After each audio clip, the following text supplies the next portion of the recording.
Here we have verse 16 of the 20th chapter, Gospel of John. Mary Magdalene is, of course, there outside the tomb. She's weeping. She has now unwittingly seen Jesus, didn't recognize him. And Jesus has asked her, although she doesn't know who's doing the asking, why are you weeping? She gives some expression of wishing to retrieve the body, assuming that this is the gardener, may have some knowledge of what's going on. But Jesus now breaks through this confusion. And then we have here lege, from lego, I say, third person singular present active indicative. He says, or indirect object, aute, the dative singular feminine pronoun. He says to her. And then Jesus is the subject of the verb, so Jesus says to her, Mariam. Her personal name, of course, one of the most touching moments in all of sacred scripture here. He says to her, Mariam, or Mary.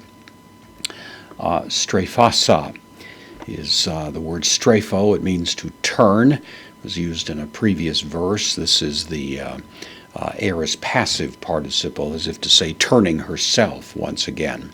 It's the feminine singular nominative because it's describing the subject of the sentence here. It's aorist, suggesting time preceding the time of the leading verb, which is lege.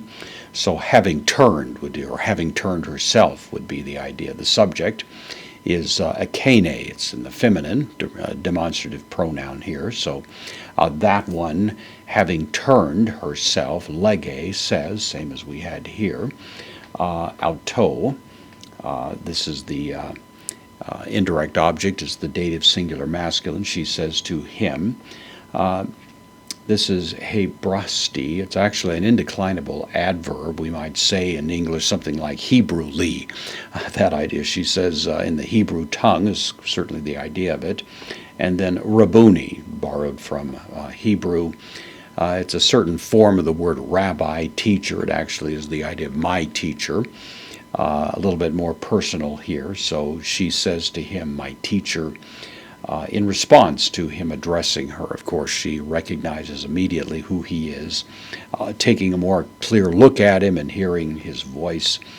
Later editors added ho legetai, which is said. It's the idea, third person singular, present passive indicative, which is said to be didaskale, that is, teacher in the vocative. So just giving an additional editorial explanation of what's going on for non-Hebrew readers who might wonder at this word Rabboni.